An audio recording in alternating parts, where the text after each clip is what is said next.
Hello, welcome to MPPSC classes.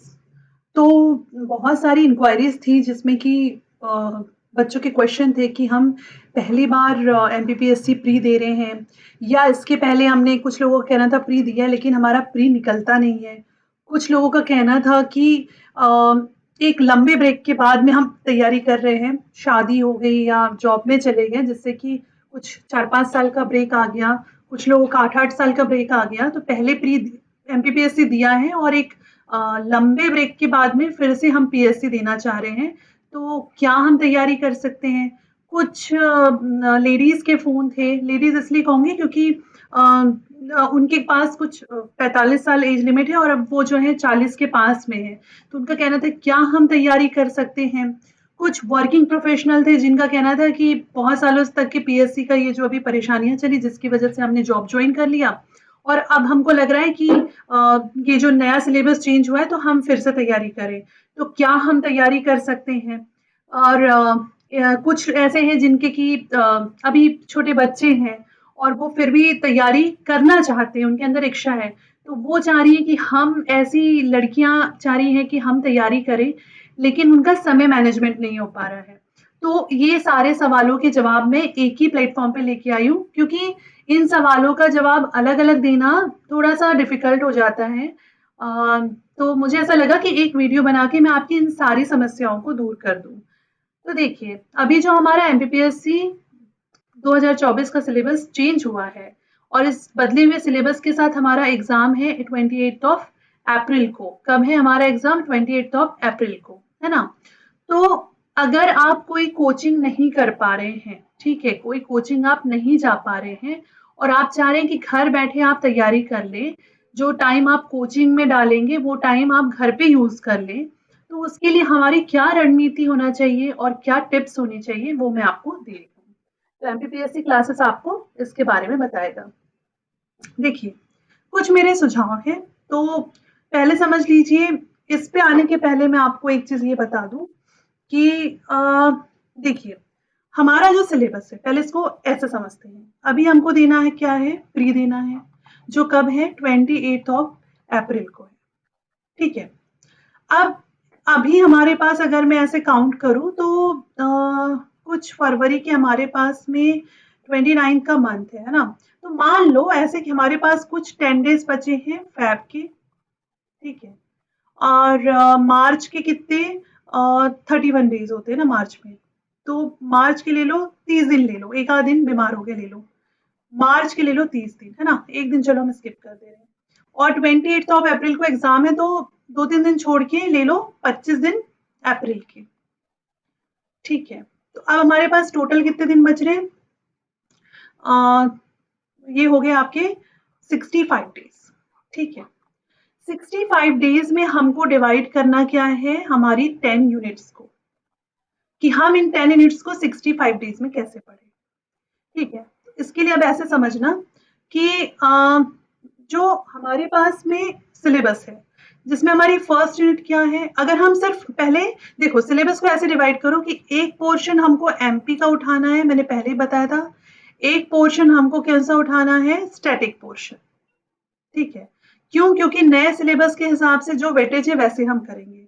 अगर मैं MP का पोर्शन उठाती हूँ, तो मेरी यूनिट नंबर 2, ठीक है? यूनिट नंबर 2 उसके बाद आपका यूनिट नंबर 4 जिसमें यूनिट नंबर 2 में है एमपी की हिस्ट्री, यूनिट नंबर 4 में एमपी का ज्योग्राफी, ठीक है? उसके बाद आप आ जाओ यूनिट नंबर 2 4 में हो गया ज्योग्राफी, यूनिट नंबर 5 में इंडिया और एमपी दोनों का वो है संविधान, संवैधानिक व्यवस्था। तो हम ले लेते हैं यूनिट नंबर 5 में एमपी का पॉलिटी भी ले लिया हमने, ठीक है? हम ये पोर्शन लेते जा रहे हैं एमपी किस-किस यूनिट्स में है।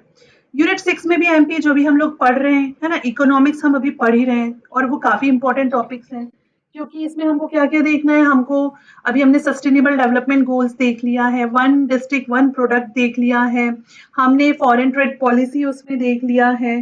उसके बाद मैं आपको आत्मनिर्भर मध्य प्रदेश भी करवाऊँगी। मध्य प्रदेश का जो इंटेलेक्चुअल प्रॉपर्टी राइट है वो करेंगे हम लोग और उसके साथ में जो एमपी की जनसंख्या, मानव संसाधन वो सब कुछ करेंगे, ठीक है? उसके बाद में आपका यूनिट नंबर 6 के बाद में यूनिट नंबर 7 तो साइंस हो जाता है पूरा, है ना? तो उसको छोड़ दो। यूनिट नंबर 8 में हम आ जाते हैं, जहाँ करंट अफेयर में भी हमको किसका पढ़ना है? एमपी का करंट अफेयर पढ़ना ही पढ़ना है। उसके बाद में यूनिट 9 छोड़ दो, उसके बाद यूनिट नंबर 10 पे आ जाओ। यूनिट नंबर 10 में पूरा ट्राइब्स है, जिसको कि हमने एमसीक्यू फॉर्मेट में किया है और इसको एक बार रिवाइज़ भी करेंगे। और इसके अभी हिंदी इंग्लिश के वीडियो डल ही रहे हैं, है ना? जिसमें कि ट्राइब्स के शॉर्ट्स मतलब छोटे-छोटे वीडियोज़ डल रहे हैं, जिसमें कि आपको रिवीज़न क्विक रिवीज़न के लिए ईज़ी रहेगा। और मैंने इंग्लिश मीडियम के लिए एमसीक्यू सीरीज भी डाला हुआ है हिंदी ग्रंथ अकेडमी की। अब देखो यहाँ पे तो हमारे पास यूनिट 2, 4, 5, 6, 8, 10 है ना? टोटल मिला के कितनी यूनिट्स हो रही हैं? 6 यूनिट्स हो रही हैं। आप ये मान के चलो कि अगर हम इन यूनिट्स के जिसमें से कि ये पूरी फुल फ्लैश एमपी है, ठीक है, 3 यूनिट। ये 30 क्वेश्चन यहाँ के ले लो, इसमें से ले लो 5-8 क्वेश्चंस इसमें से, एक-एक यूनिट में से, तो भी 30, 40, 50। 50 से लेके 55 क्वेश्चन इस बार एमपी के 100% उठेंगे, ठीक है? 50 से 55 क्वेश्चंस की बात कर रही हूँ एमपी के उठेंगे। ये वो पोर्शन है जो डिसाइड करेगा कि आपका एमपीपीएससी प्री क्लियर हो रहा है या नहीं हो रहा है, ठीक है? ये ही डिसाइडिंग यूनिट्स हैं। आप ये समझ लीजिए जैसे मैंने आपको बताया आप कोई भी एक एमपी की किताब उठा लीजिए, चाहे मुकेश माहेश्वरी सर की बुक हो, चाहे परीक्षा धाम की बुक हो, है ना? इनमें से कोई भी किताब उठा के आप जो है 2-3 रिवीजन करिए उसका, ठीक है? प्री के लिए और साथ में जो है टेस्ट पेपर्स लगाते चलिए। ज़्यादा से ज़्यादा ऑब्जेक्टिव सॉल्व करते चलिए। तो आपका ये पोर्शन तैयार हो जाएगा। ये आपको डिसाइड करेगा आप एग्ज़ाम में अंदर है या बाहर है। यहाँ पे अगर आपने एग्ज़ाम में एक सिली मिस्टेक भी किया ना, तो ये मानना कि आप आउट हो। सिली मिस्टेक्स नहीं चलेगी, ठीक है? सिली मिस्टेक ही हमें एग्ज़ाम से बाहर करती है। मैं डरा नहीं रही हूँ, बता रही हूँ, है ना? अब ये समझ लो, ये तो देखो मैंने एमपी के बारे में आपको बता दिया, ठीक है? अब इसके बाद में बचता है हमारा स्टैटिक पोर्शन, ठीक है? स्टैटिक पोर्शन को हम देख लेते हैं। स्टैटिक पोर्शन में देखो समझो।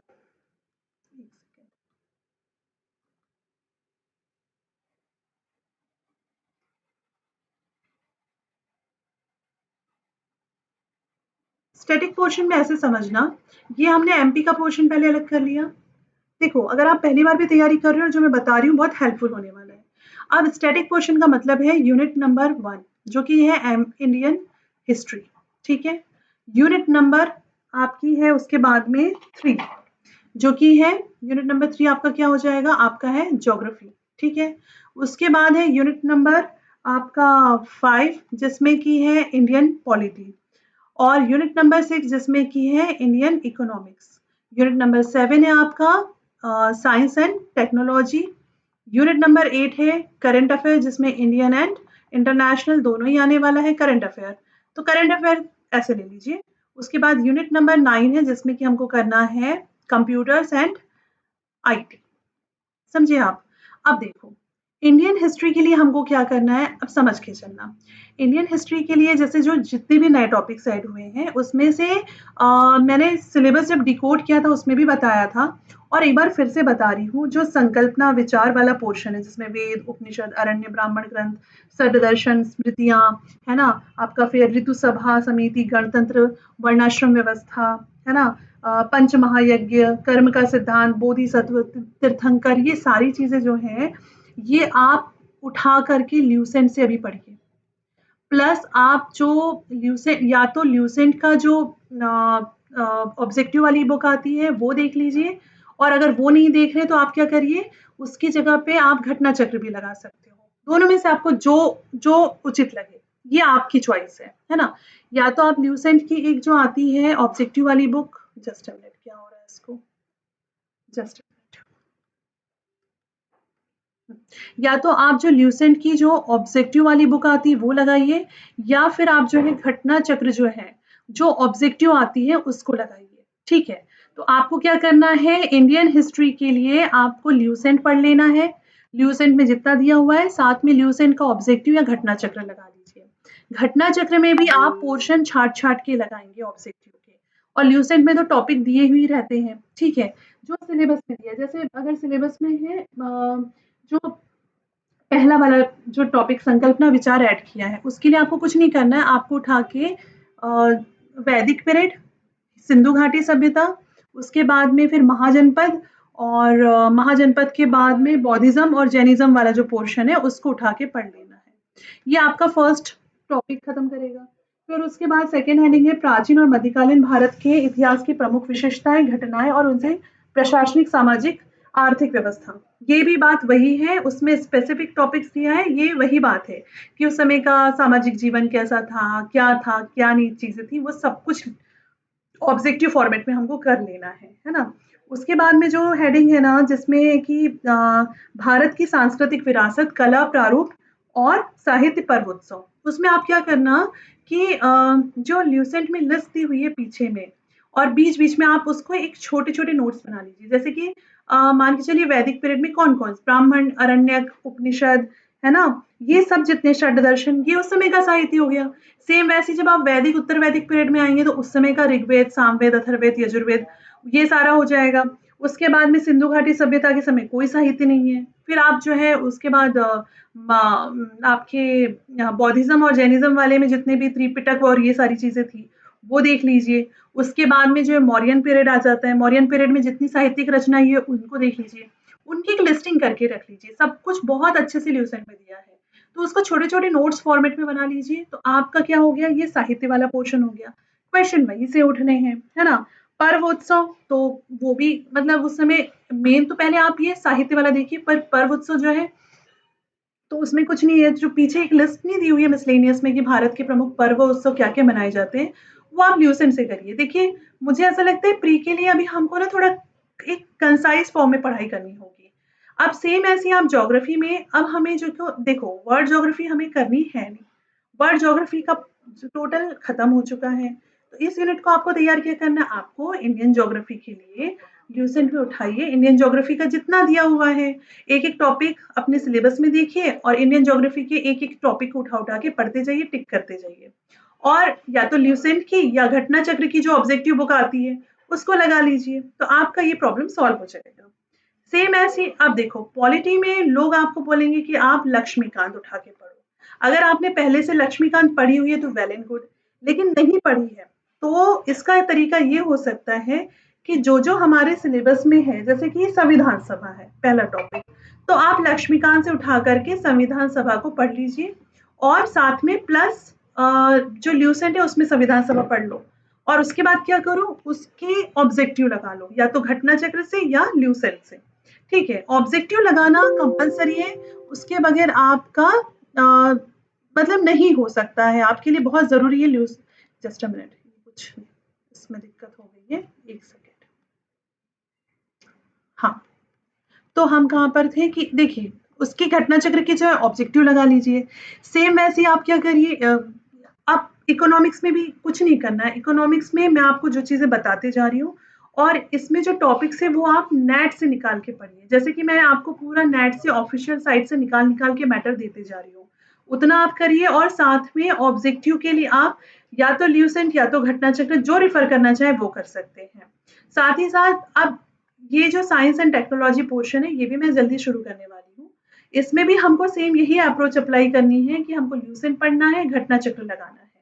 और इसके लिए जो है ना ये वाला करंट अफेयर्स, इसमें कुछ मत करना, इसके लिए स्पीडी लगाना। एक एग्ज़ामपीडिया आती है, एमपी की एग्ज़ामपीडिया पढ़ लो, इन दोनों को घूँटा मार लो, मतलब रट्टा मार लो इनको, आपका एक भी करंट अफेयर बाहर नहीं जाएगा, ठीक है?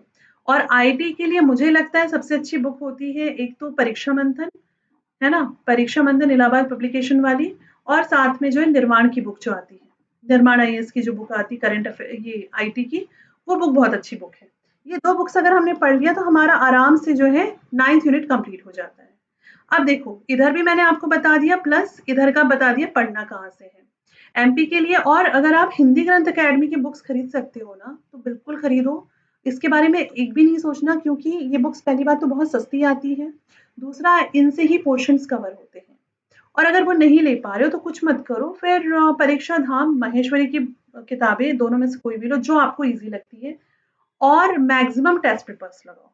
इसके लिए हाँ, साथ में आपको जो पुणेकर की ऑब्जेक्टिव आती है वो भी लगाना है एमपी के लिए।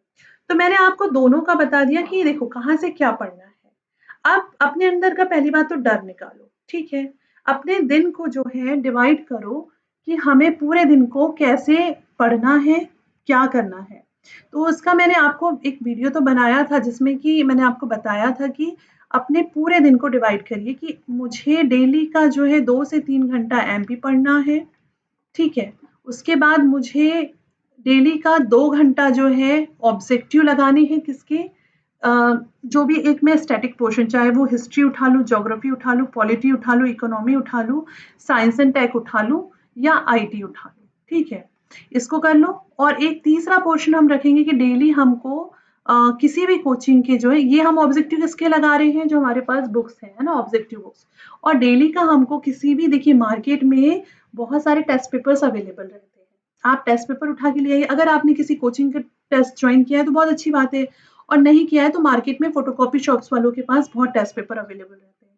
आप टेस्ट पेपर उठा के लाइए, एक टेस्ट पेपर रोज का लगाइए। आप उस और उसमें जितनी गलतियाँ हो रही हैं उन टॉपिक्स को उठा-उठा के पढ़ लीजिए। आपका सिलेक्शन नहीं रुक सकता है, ठीक है? ये बहुत सिंपल तरीका है, सब यही करते हैं। आप टॉपर को पूछोगे तो कैमरे के पीछे वो यही बात बताएगा आपको, ठीक है? यही तरीका होता है और करंट अफेयर के लिए कुछ नहीं है, डेली का न्यूज़पेपर तो हमको पढ़ना है। ये मस्ट रखिए कि मुझे न्यूज़पेपर रीडिंग की हैबिट होनी चाहिए। ये आपके मेंस में काम आएगा और साथ में प्री में तो डेफ़िनिटली आता ही है, तो न्यूज़पेपर रीडिंग की हैबिट तो होना चाहिए और साथ में जो है करंट अफेयर के लिए जैसे मैंने बताया कि स्पीडी हो गया या एग्ज़ामपीडिया कोई भी एक किताब उठाए उसके 2-4 पन्ने पढ़े, खत्म कहानी। तो मैं तो आपको मिनिमम टाइम बता रही हूँ 3, 4, 5, 6 घंटे तो आपको देना ही पड़ेगा। अगर आप वर्किंग हैं, तो सुबह 3 घंटा, शाम 3 घंटा दे दो। अगर आप हाउसवाइफ़ हो, तो दोपहर के समय थोड़ा-सा आप जो है 2-3 घंटे निकाल लो, सुबह उठ के 1-2 घंटे निकाल लो, रात में 1 आध घंटा निकाल लो। तो ये मैनेज करना ईज़ी है। देखो मैनेज करना चाहो सब कुछ मैनेज होगा। मैं खुद मैनेज करके वीडियो भी बनाती हूँ, घर भी सँभालती हूँ और मेरे बच्चे हैं उनको भी मैं पढ़ाती हूँ। तो अगर हम करना चाहें और मैंने पीएससी लिखा है तो ऐसे ही मैनेज करके लिखा है कि सुबह जल्दी उठ के पढ़ लिया, फिर उसके बाद दोपहर में टाइम निकाल लिया, रात में टाइम निकाल लिया, समय चुराना पड़ेगा। समय कभी आपके लिए रुका नहीं रहेगा, समय तो निकलते जाएगा। समय चुराना हमारे हाथ में है, ठीक है? अब देखो, पहली बात क्या मेरे मेरे जो सजेशंस हैं मैंने हिंदी में बनाए क्योंकि सब कह रहे थे मैम हिंदी में कुछ बनाइए। तो पहली बात है एमपीपीएससी सिलेबस से खुद को परिचित करें। सिलेबस पे हमारी मैं बार-बार कहती हूँ सिलेबस हमें रटा हुआ होना चाहिए। हर एक हेडिंग, हर एक सिलेबस की लाइन, यूनिट में क्या है, वो सब कुछ हमें रटा होना चाहिए, प्री का भी और मेंस का भी, ठीक है? तो सिलेबस रोज़ एक रीडिंग ज़रूर लगाया करिए। उसके बाद अपना स्टडी प्लान बनाइए। ये स्टडी प्लान मैंने जो आपको बताया वो तो ये मेरा तरीका है। हो सकता है भई आपके साथ भी कंडीशन क्या है मुझे तो नहीं पता यहाँ से। तो आप अपने हिसाब से आपका अगर मान के चलिए आप साइंस बैकग्राउंड से आपको उतनी मेहनत नहीं करनी है, तो ठीक है, आप बाकी सब्जेक्ट्स पे मेहनत करिए, पॉलिटी, इकोनॉमी पे। अगर मान के चलिए आप आर्ट बैकग्राउंड से हैं, आपका पॉलिटी, हिस्ट्री अच्छा है, तो ठीक है, आप उसपे मेहनत मत करिए, आप जो है साइंस पे मेहनत करिए। तो ये जो सिलेबस प्लान है, वो अपने हिसाब से बनाइए आप। अपने हिसाब से अपना प्लान बनाइए, ये आपके हिसाब से आपका प्लान होना चाहिए, ठीक है? ये चीज़ याद रखिएगा कि प्लान अपने हिसाब से आपको बनाना है, कि आप कैसे पढ़ना चाह रहे हो, ठीक है? और हर विषय को हमको समय बराबर देना है। एक चीज़ याद रखना कि कोई विषय ज़्यादा, कोई कम नहीं। कहने का मतलब एमपी एमपी में भी तो है ना हिस्ट्री, पॉलिटी, ज्योग्राफी, इकोनॉमी, तो हमको हर चीज़ को बराबर इम्पोर्टेंस देना है plus static portion, history, geography, polity, economy पता चला हमने इसको खूब अच्छा 50-55 नंबर का आने वाला है करके तैयार किया और इसको ध्यान ही नहीं दिया। नहीं, ऐसे काम नहीं चलेगा। इसको भी उतना ही पढ़ो, इसको भी उतना ही टाइम दो। इसलिए कहा इसको भी 3 घंटा दो, इसको भी 2 से 2 घंटा 2 घंटा 3 घंटा तो इसको भी दो। अगर आपके पास समय कम है तो, ज़्यादा समय तो कोई बात ही नहीं है। सर्वोत्तम तकनीक का पालन करें। इच्छुक आवेदकों को परीक्षा से निपटने के लिए सर्वोत्तम तकनीक का पालन स्वयं को तैयार करना चाहिए, खुद से तैयार करें। इसके बाद नोट्स तैयार करें। देखो, आपका भी सिलेबस नया है, ठीक है? जैसे मैंने आपको बताया कि मान के चलो हिस्ट्री भी आप कर रहे हो, तो आप उसके ना शॉर्ट नोट्स बना के अपने पास रखो। ये शॉर्ट नोट्स जो है आपको हेल्प करेंगे कि आपको कैसे लास्ट मोमेंट पे रिवीजन के काम आएँगे। जब आपका प्री रहेगा, प्री के 15 दिन पहले जब आपको रिवाइज़ करना है, तो मान के चलिए आपने एमसीक्यू सॉल्व किया, है ना? अगर आप एमसीक्यू भी सॉल्व कर रहे हो तो उसमें कुछ नहीं करो, एमसीक्यू में जो आपको नहीं बना, उसको आप सिल नोट डाउन करते चलो तो वो आपके जो है शॉर्ट नोट्स जैसे ही हो जाएँगे, ठीक है? पिछले सालों के प्रश्न पत्रों का अभ्यास करिए, ये बहुत ज़रूरी है। अच्छा, कुछ मुझे कुछ स्टूडेंट्स ने कहा कि मैम अब सिलेबस तो चेंज हो गया है और पुराने पेपर्स लगा के क्या करेंगे? तो देखो बेटा, ऐसा है कि सिलेबस चेंज ज़रूर हुआ है, लेकिन उनने कुछ नहीं किया है, उन्हें 2-4 हेडिंग्स ऐड की है नई, लेकिन जो पुराना सिलेबस था ना ये, उसकी कुछ नहीं शफलिंग कर दी है। इधर का उधर का इधर कर दिया है। तो हमको ना इस चीज़ से भ्रमित नहीं होना है। हमको पूरे जो हमारे पुराने पेपर जो मार्केट में अवेलेबल है, जैसे अरिहंत की एक आती है previous year solve paper, Maheshwari की आती है प्रीवियस ईयर सॉल्व पेपर, और भी आती होगी, मुझे 2 का आइडिया क्योंकि मेरे पास दोनों रखी हुई है इसीलिए। तो उसमें ना क्या है कि 1991 से लेकर के अभी 2022, अब तो 23 का पेपर हो गया, तो 23 तक के आपको मिल जाएँगे मार्केट में। तो आप कुछ मत करो, मान के चलो ये पेपर आपने दिया है तो इसको तो कोई दिक्कत ही नहीं है। बाकी पेपर्स के जो है आप एक-एक ऑब्जेक्टिव सॉल्व करो, और ऑब्जेक्टिव सॉल्व करने का तरीका क्या होता है कि जैसे मान के चलो एक क्वेश्चन दिया है ना? एक क्वेश्चन के 4 ऑप्शन है, ए, बी, सी, डी। तो हमको कुछ नहीं करना है, जैसे ए ऑप्शन है, मान के चलो करेक्ट ऑप्शन है, ठीक है? लेकिन उसके साथ में जो 3 ऑप्शन उसने पीएससी ने पूछा है ना, इन तीनों ऑप्शंस के बारे में भी हमको इन्फॉर्मेशन कलेक्ट करनी है। क्योंकि कई बार क्या होता है कि ये तो आ गया है, ये 3 में से भी क्वेश्चन बना के वो हमको दे सकता है। जब आप इस तरह से पढ़ोगे ना, तो आपके पास इन्फॉर्मेशन अच्छी गैदर हो जाएगी। उसको शॉर्ट नोट्स बना के अपने पास रख लो, यही नोट्स बनाने का तरीका होता है। और इनको फिर जब आप पलटाओगे तो बार-बार आपको इन पेपर को नहीं लगाना पड़ेगा। इन पेपर्स के आपने जो नोट्स बना लिए कि भई एक ऑब्जेक्टिव तो सही था, 3 के क्या आंसर होंगे? अगर मान के चलिए उसने कोई एक सवाल पूछा कि मध्य प्रदेश में जो है सबसे ऊँची चोटी कौन-सी है? धूपगढ़। उसके साथ उसने 4 नाम और दे दिए, सिंगार की चोटी दे दिया आपको, और दूसरे नाम दे दिया। तो आप सिंगार की चोटी भी ढूँढो कि वो फिर किसकी ऊँची है ना? सिद्ध बाबा की चोटी दे दिया, तो सिद्ध बाबा की चोटी क्या है? उसकी हाइट कितनी है? कहाँ पर सिचुएटेड है? तो आपने क्या किया, एक ऑब्जेक्टिव के साथ आपने 3 ऑब्जेक्टिव, 3 ऑप्शंस की भी इन्फॉर्मेशन निकाल ली। अब हो सकता है अगली बार पूछ ले वो कि सिगार की चोटी का संबंध निम्नलिखित में से किस पठार से है? मालवा के पठार से, बुंदेलखंड मालवा के पठार से है, या निमाड़ के पठार से है, या विंध्यन पहाड़ियों से है। तो कहने का मतलब ये है कि एक ऑप्शन के साथ जो 4 निकल रहे हैं ना, इनको भी पढ़ते चलिए। तो इसलिए लास्ट ईयर की जो प्रारंभिक मुख्य परीक्षा के संपूर्ण व्यवस्थित अध्ययन के लिए छात्रों की सहायता करते हैं। मॉक टेस्ट लें, बिल्कुल ज़रूरी है, तो मैं मॉक टेस्ट के लिए यही सजेस्ट करूँगी, अगर आपको लगता है आप फीस पे कर सकते हो या आपके पास समय उतना आप निकाल के जाके बैठ के टेस्ट पेपर दे सकते हो, तो डेफ़िनेटली आप जाओ और पेपर दो। और अगर आपको लगता है आपके साथ वैसी सिचुएशन नहीं है कि भई आप घर नहीं निकलना हो पा रहा है, वर्किंग हो या हाउसवाइफ़ हो या छोटे बच्चों की माँ हो, या संबंधित कोई भी समस्या किसी के भी साथ हो सकती है, तो ईमानदारी के साथ में अपने घर में ही 2 घंटा बैठ जाओ, ठीक है? जब घर पे कोई ना हो और आप या अपने घरवालों को बोल दो कि भैया 2 घंटा हमें डिस्टर्ब ना करें, और आप उस समय जो है 2 घंटे का टाइम लेके एक पेपर लगाइए, कोई भी टेस्ट पेपर उठाइए, लगाइए, और उसके बाद आप वैल्यूएशन करिए कि आपके 50 क्वेश्चन सही हो रहे हैं, 60 हो रहे हैं, 70 हो रहे हैं, जितने भी हो रहे हैं। मैं तो कह रही हूँ स्टार्टिंग में अगर 30 नंबर भी आ रहे हैं तो घबराओ मत। 30 के 40 होंगे, 40 के 50 होंगे, 50 के 60, 60 के 70 होंगे, ठीक है? तो और इनका जो लेवल होता है ना, अगर आप जिस दिन 60 से 70 के बीच पहुँच गए, तो आप समझ लेना कि आपका प्री निकल रहा है। द रीज़न इनका पेपर का लेवल जो कोचिंग वालों का रहता है, थोड़ा हाई रहता है, और पीएससी के पेपर ईज़ी आते हैं। वहाँ लेकिन दिक्कत क्या होती है, ईज़ी पेपर होने के बाद भी हम प्रेशर में होते हैं। हमारा जो है हम मेंटली प्रेशर में होते हैं, तो उस चक्कर में हम सही बनते सवालों को भी गलत कर देते हैं। ये भी वीडियो में बना के बताऊँगी आपको कि प्रेशर को कैसे रिलीज़ किया जाता है एग्ज़ाम के पहले। बट वो अभी ज़रूरत नहीं है, एग्ज़ाम जब पास में आएगी तब बताऊँगी मैं। और समय प्रबंधन, तो समय प्रबंधन से निपटने के लिए प्री टेस्ट पेपर्स का अभ्यास करना चाहिए।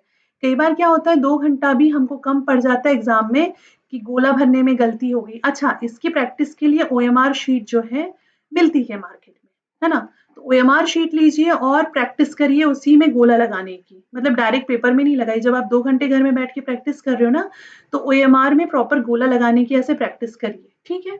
इससे क्या होगा कि ये जो सिली मिस्टेक्स यही होती है कि मान के चलो 43 नंबर का क्वेश्चन है जिसका ऑप्शन नंबर बी मैंने सेलेक्ट किया, गोला लगाते समय मैंने डी लगा दिया या मैंने सी लगा दिया, तो वो अननेसेसरी के आपके 2 नंबर तो कट गए ना। भई 2 नंबर से तो आप लिस्ट के बाहर हो जाओगे, है कि नहीं? तो बहुत छोटी-छोटी चीज़ें रहती हैं जिनको हमको ध्यान रखना है। करंट अफेयर से स्वयं को अपडेट रखिए, रोज़ का न्यूज़पेपर पढ़िए, है ना? न्यूज़ अब तो ख़ैर सोशल मीडिया का ज़माना है, टेलीग्राम पे अपडेशन आ जाते हैं, पोस्ट आ जाते हैं, उससे अपने आप को अपडेट करते चलिए। एक कोचिंग कार्यक्रम में शामिल हो। अगर आपको लगता है कि किसी कोचिंग में आपको शामिल होना चाहिए, आप समय प्रबंधन कर सकते हैं ये उनके लिए जो कि स्टूडेंट्स हैं। तो आप जो है किसी ऐप से या किसी ऑफलाइन कोचिंग क्लासेस से जो है जुड़ के अपना कर सकते हैं। जैसे कि आप हमारे ग्रुप से जुड़े हुए हैं, भई हम भी तो एक वही है एजुकेशनल ग्रुप है, लेकिन क्या है हम फ्री ऑफ कॉस्ट में आपकी तैयारी करा रहे हैं। तो आप जो है यहाँ पे तैयारी फ्री ऑफ कॉस्ट में कर रहे हैं। आपको जो भी लगता है डाउट्स लगते हैं आप बिल्कुल टेलीग्राम ग्रुप है उसमें दिल खोल के पूछिए कि भाई मुझे ये नहीं बन रहा है। कोई आप ये मत झिझक मत रखिए कि मैं पूछूँगा कोई क्या कहेगा। आप खुल के पूछिए, हम बैठे हैं ना आपके लिए, है कि नहीं? हमारा काम ही है, अगर आप बताएँगे नहीं हमें पता कैसे चलेगा आपको क्या समस्या आ रही है। अगर कोई डर है तो आप डिस्कस करिए, आपको लग रहा है कोई ऐसी घरेलू समस्या है जिसकी वज़ह से आप खुद को जो है प्रेशर में फ़ील कर रहे हैं, प्रेशर रिलीज़ करना चाहते हैं, बिल्कुल आप वहाँ ग्रुप पे मैसेज डालिए और अगर आपको लगता है तो आप पर्सनली भी फ़ोन करके पूछ सकते हैं। इस मैं आपको एक नंबर भी दूँगी जिसमें कि आप हमसे बात कर सकते हैं, ठीक है? तो ये कुछ-कुछ चीज़ें हमको ध्यान रखना है, बस ये छोटी-सी चीज़ मैं बताना चाह रही थी कि अभी जो है ये जो हमारे पास में जो 65 डेज़ का हमने बनाया है ना, ये 65 डेज़ हमारे लिए सफिशिएंट है। इन 65 डेज़ में हम बहुत आराम से, बहुत अच्छे से तैयारी कर सकते हैं। सिर्फ़ जैसे मैंने कहा रोज़ का टाइम निकालिए, थोड़ा-थोड़ा करके पढ़िए। किसी के भरोसे मत बैठिए, ठीक है? जो करना है आपको खुद करना है। पहली बार में हो सकता है कि जब आप पढ़ें कोई चीज़ अगर आप बिगिनर हैं, तो आपको चीज़ समझ में ना आए। लेकिन उसके बाद हो सकता है कि बाद में आपको वो चीज़ सेकंड टाइम जब आप पढ़ें तो अच्छे से समझ में आए, थर्ड टाइम पढ़ें और अच्छे से समझ में आए। तो ये है कि रिवीज़न भी हमारे लिए मस्ट है ना? सो ठीक है बस आज के लिए मैं इतना ही चीज़ बताना चाहती थी जो इंक्वायरीज़ थी उसके हिसाब से। और कोई आपके सवाल हो और कोई आपकी दिक्कतें हो तो कमेंट सेक्शन में आप पूछ सकते हैं। मैं हमेशा तैयार हूँ आपकी हेल्प करने के लिए। So thank you so much for watching this video and all the best for your preparation. बगैर डर के तैयारी करते रहिए। Thank you.